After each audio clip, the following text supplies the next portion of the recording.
Bonjour à tous, aujourd'hui je vous propose de découvrir une technique qui est très efficace pour améliorer votre prononciation anglaise.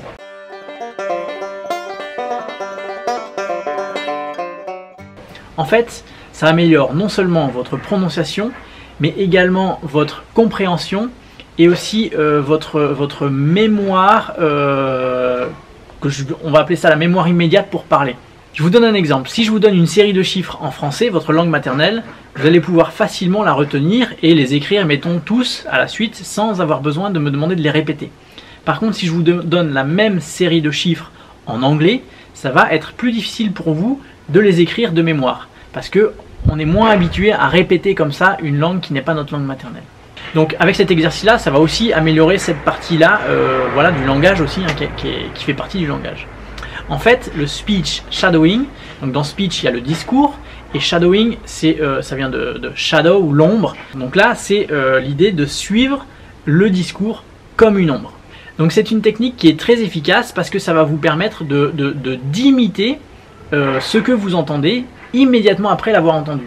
C'est un peu comme ça, je pense, que les enfants apprennent à parler une langue, c'est par l'imitation. On écoute et on essaie de reproduire. Donc on vous fait une petite démonstration rapidement avec Ben et ensuite ce sera à vous. Ben va vous lire une petite histoire en anglais et je vous mettrai aussi l'écriture pour vous aider un petit peu. Mais focalisez-vous surtout sur le son. Alright Ben? Okay, you ready? You ready? So the idea is to repeat every word straight after me as you hear them. This way you will improve your pronunciation a lot. Voilà, donc vous avez compris l'idée, c'est de faire exactement ce qu'on vient de faire, mais avec l'histoire que Ben va vous lire.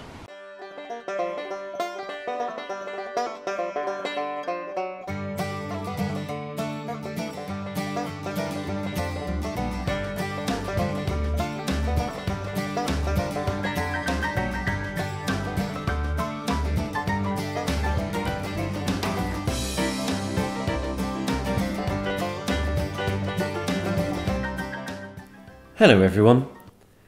This is the story of the bear and the travellers. Two travellers were on a long journey through the countryside. They were walking along a track on the edge of some wood, when, some way ahead of them, they suddenly spotted a great bear ambling towards them. They were not sure whether the bear had seen them, but not wanting to take any risks, the first traveller climbed up the first tree and hid amongst the branches. The second one dropped his bags and fell to the ground, pretending to be dead. He'd heard somewhere that bears don't like to eat dead flesh, so he thought this was his safest way to survive. The bear reached the spot where the man was lying on the ground, who was keeping as still as he could and doing his best to keep his breath in. The bear sniffed around his head for a few minutes, but did not seem to be at all that interested, and went on his way. The second traveller gingerly climbed down from the tree to join his friend. "Phew," he said, "that was close. From up there in the tree, I could have sworn that bear was talking to you."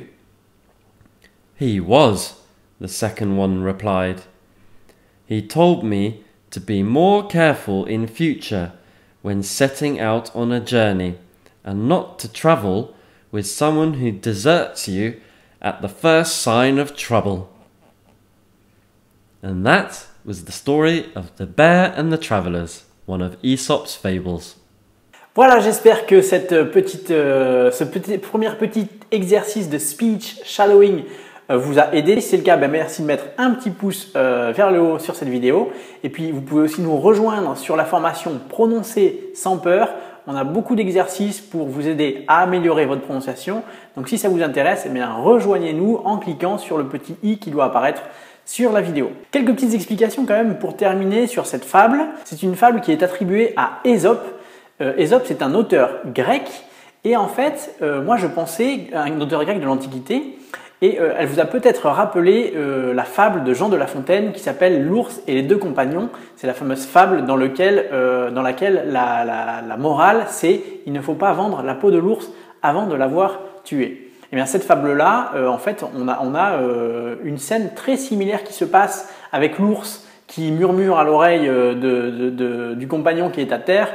Il ne faut pas vendre la peau de l'ours avant de l'avoir tué. Et donc ça se ressemble beaucoup. Eh bien en fait, voilà, moi je ne le savais pas, je l'ai appris. Jean de La Fontaine s'est énormément inspiré de cet auteur de l'Antiquité grecque, Ésope.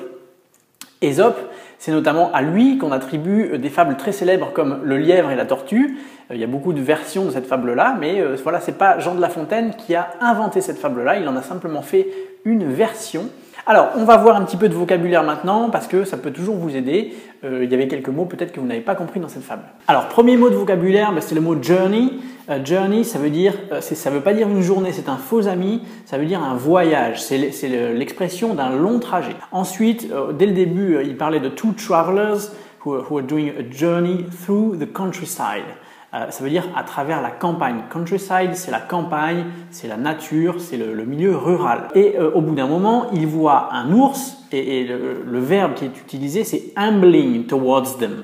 Ambling, ça veut dire flâner, marcher tranquillement. Donc l'ours, il flânait, il marchait tranquillement dans la direction des deux compagnons. Et la phrase qui introduit ça, c'est « They suddenly spotted a great bear ». Donc le mot que je veux souligner ici, c'est « to spot », le verbe. Donc, they spotted, ils ont aperçu. To spot, c'est repérer, apercevoir. C'est différent du nom. A spot, c'est un lieu. Souvent, les surfeurs aussi, ça s'est passé dans le langage courant. Les surfeurs parlent d'un spot de surf. C'est un lieu sur lequel on peut faire du surf. Et ça peut aussi vouloir dire une tache. Par exemple, sur la peau, le pelage des léopards, par exemple, you can find some spots. Voilà, ce sont des taches. Voilà, alors après, qu'est-ce qu'il y a d'autre comme vocabulaire intéressant à souligner? Alors, on a le premier traveler he climbed up the first tree. Donc, ça veut dire to climb up, ça veut dire grimper vers le haut. To climb, on peut dire aussi tout simplement to climb.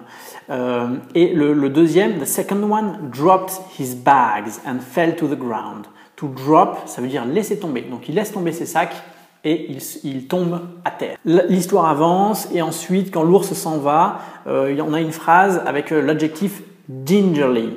The second traveler gingerly climbed down from the tree. Donc, je souligne cet adjectif-là, ça veut dire avec précaution. Gingerly, avec précaution. Et ensuite, le deuxième voyageur, il dit « From up there in the tree, I could have sworn that bear was talking to you. » Donc, I could have sworn, ça veut dire j'aurais pu jurer. C'est le verbe to swear qui se conjugue au passé, qui se transforme au passé en swore et au participe passé sworn. C'est un verbe irrégulier. To swear, swore, sworn. Voilà, donc dernière phrase, qu'est-ce qu'on avait? Voilà, on avait le verbe to set out. Donc la phrase c'était « He told me to be more careful in future when setting out on a journey ». Donc l'ours lui a dit d'être plus prudent dans le futur. When setting out, to set out, ici ça veut dire prendre la route. To set out on a journey, ça veut dire prendre la route, prendre le départ d'un voyage. Voilà pour ces petites explications sur le vocabulaire. Bon, ce n'était pas vraiment l'objet de cette vidéo. Vraiment, cette vidéo, c'était pour vous expliquer, vous montrer, vous faire une démonstration de cette technique de speech shadowing. Donc, je vous invite vraiment à chercher des sites web de vidéos. Il y a YouTube, bien évidemment. Il y a aussi un site très intéressant qui est TED.com parce que vous pouvez choisir d'afficher les sous-titres. Et TED, ça regroupe, c'est un catalogue de vidéos très intéressantes sur tout un tas de sujets variés, sur un format assez court, c'est soit 8, soit 20 minutes. Et ce sont des gens très intéressants, des scientifiques, des spécialistes de leur domaine qui viennent présenter leur domaine de manière accessible. Donc c'est vraiment très intéressant et ça peut aussi être une bonne base pour faire cette technique de speech shadowing parce que vous avez le choix d'afficher ou non le texte. D'ailleurs, vous pouvez aussi le faire sans afficher le texte. C'est même conseillé de tester aussi parce que ça vous permet de vous concentrer plus sur le son. Même si vous n'arrivez pas à tout répéter, faites au mieux et faites ce travail d'imitation. Rien que 10 minutes par jour, pendant 15 jours, vous allez commencer à voir des résultats. C'est une technique qui marche vraiment, qui est très efficace et je vous conseille de la mettre en pratique. Merci d'avoir écouté cette vidéo et à très bientôt. Bye bye.